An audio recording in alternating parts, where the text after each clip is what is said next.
Thank you for watching. If you enjoy our content and want to show support, please subscribe, share, and follow. It goes a long way and helps the channel grow and be heard. Thank you. Sensitive content. This production contains content that some audience members may find disturbing or offensive. Hello, this is Trinity, and you're listening to Esoteric-Truth Radio. I'm going to do something very unusual today, and I'm going to be actually agreeing with K.Noem. Now, this has been, I think, the 6th time I try to record this, because I'm trying to read through a transcript so I don't have to deal with a copyright strike of the actual Fox News interview that she did earlier today with Peter Doocy. So I'm just going to give you the gist of it, paraphrasing. And then I'm going to give you the information on why I agree with exactly what she's saying. They asked her very specifically. We have video showing that, yes, he came armed. And yes, there was someone in green that removed his gun from his holster before he was shot and killed. She's insistent that you don't take a gun at all. Doesn't matter if you're legally owning it or whatever. You're not allowed to do that. And you're not supposed to impede law enforcement by just being there. He comes back and says, well, he only had a camera in his hand. And she says, well, he was trying to inflict maximum damage. Again, he's like, we're looking at this. What are you talking about?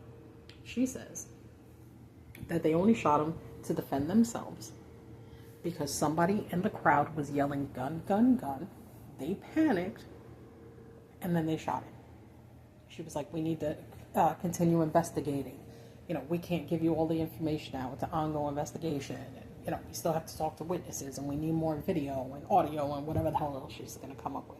But still insisted that he was a domestic terrorist. And that his whole point of being there wasn't to hold his phone or help the lady up off the ground. It was to kill law enforcement and to inflict maximum damage. So, there was something that she said that really caught me, considering I had just did I just did a show about who they're actually trying to engage at this point. It's no longer people of color, it's white people. And I'm going to tell you how. There are people right now running all over the place, and I get it. They did it for Renee Good, but this one is very special because this brings up the 2A people, which is the Second Amendment. Even the NRA is coming out with information, and they're like, oh, you're giving us, a bad name, and you can't just say we do this, this, and that. Fine.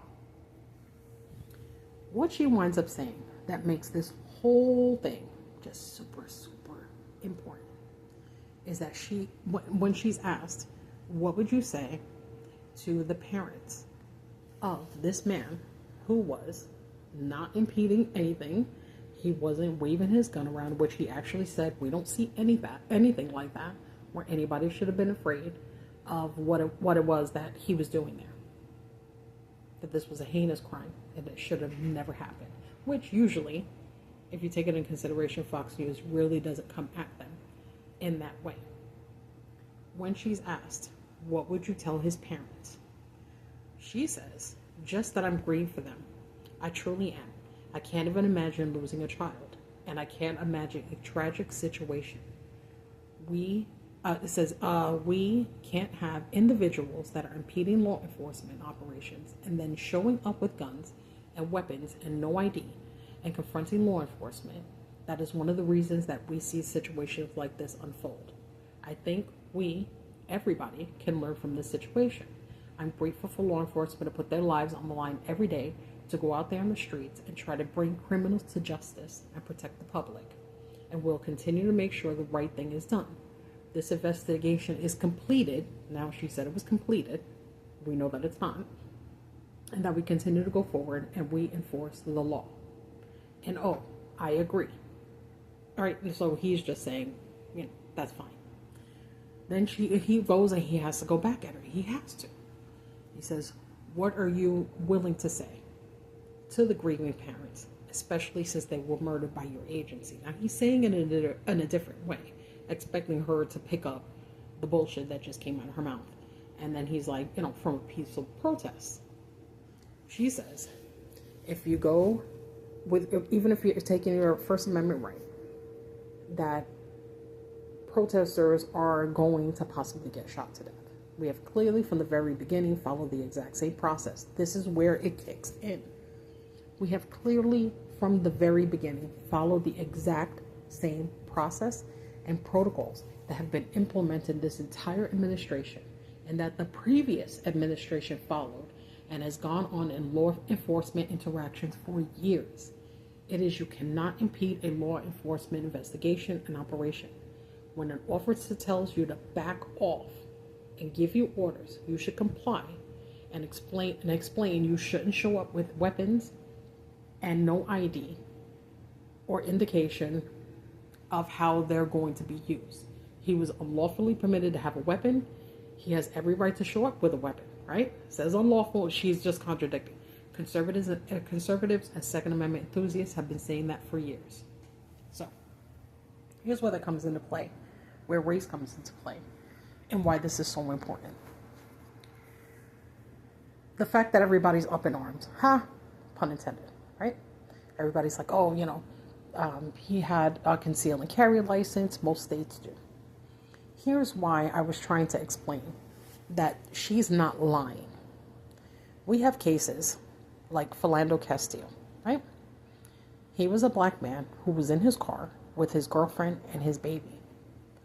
When he was approached for a broken taillight, right? He's sitting in his car. He gets pulled over. He puts his hands up and on the wheel, and he tells them. They ask him, "Do you have a weapon?" He says, "Yes, I have a license, conceal and carry." While he's trying to get his license out, he shot and killed. Like literally while he's sitting down in the car with his girlfriend right next to him while she's recording and the baby in the backseat. It didn't matter if he had a registration. It didn't matter if he took a class to make sure he knew how to use this weapon wisely. None of that mattered. All that mattered is that officer didn't care and just feared he was going to reach for the gun, right? Then we have Jamel Robinson, and this was back in 2018. He was a security guard. He was actually holding down. He was a security guard, mind you. He had he had a license through his job in order to have a weapon. He was actually holding down a person who was a shooter at a bar that he worked at. What happened? They didn't identify him as that. They saw him with a gun. They shot and they killed him. Then we have Ematic E.J. Bradford. This was also in 2018. And he also drew his weapon, right? In another shooting situation, he was perceived as a threat. Guess what happened? Then we got Michael Dean.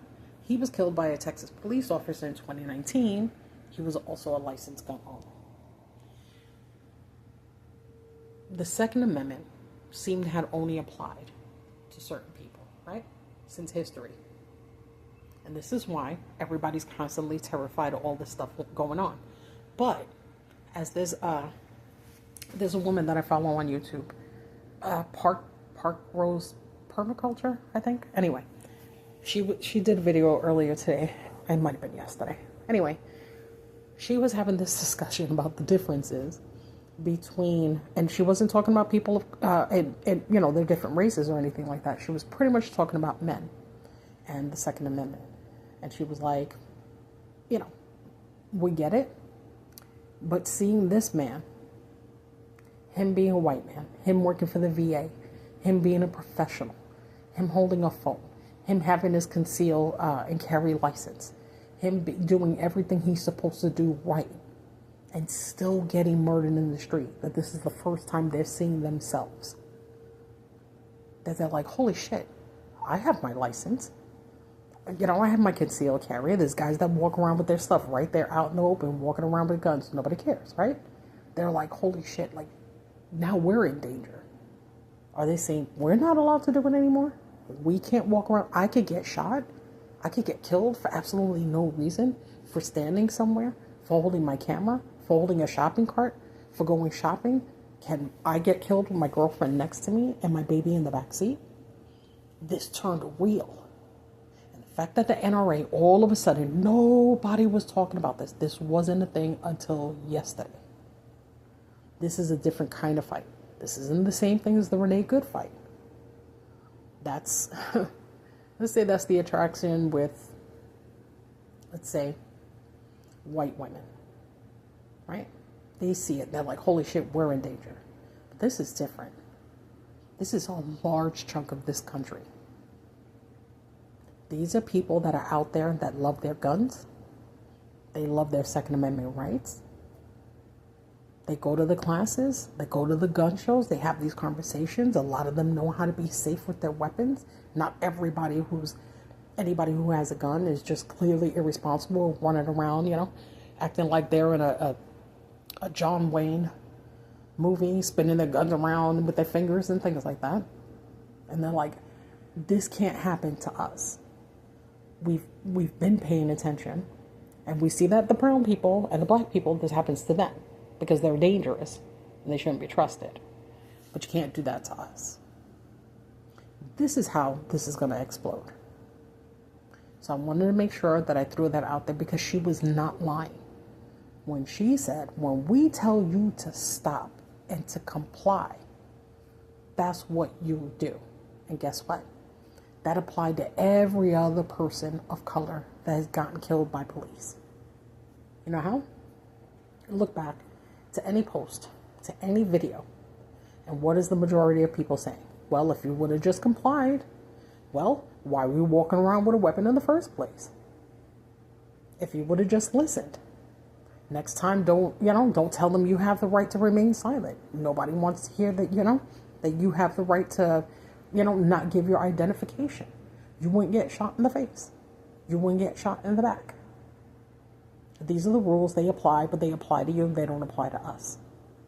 She did not lie. She didn't just say this administration. She said prior administrations, which is a fact. So keep that in mind while everybody's out there right now. And instead of giving him a lot more credence for the person that he was by trying to help that woman, and instead of giving him props for being that type of person and putting himself on the line in that way, instead of looking at him like a guy who had a gun and that he had the right to conceal and carry it, and that was the reason why he was killed, that wasn't the reason. That wasn't the only reason, but that definitely wasn't the main reason. It was because he was in a place filled with crazy people who have weapons, masks, and immunity. And I don't want us to go and think way outside of that. I don't want us to take this into the NRA zone when it doesn't have to be, because that's not the fucking problem. And we're losing sight of that. I'm trying to do my stuff all over social media. Oh, where are the don't tread on me guys? Yeah, we already know. We already know. Let's not lose sight. It's bad enough we're losing sight of the government shutdown next week. We're losing sight of the Epstein files. Let's not lose this guy in that way. His parents aren't grieving a guy who had a conceal and carry license. They're grieving that their son went out there to stand up for something he felt was right, no matter the color of his skin. But he wound up getting murdered in cold blood with so many different angles and close-up shots. While people are looking at it frame by frame, we're paying attention to the gun and not the other people. Now it became a gun issue and not an ICE issue. So, with that being said, I'm going to shut this down for the night. If you're out there, be safe. If you're cold out there, be safer. If you're indoors and cold, don't go out unless you have to. I will talk to you soon. This is Trinity, and this is Esoteric-Truth Radio. Talk to you soon. Bye.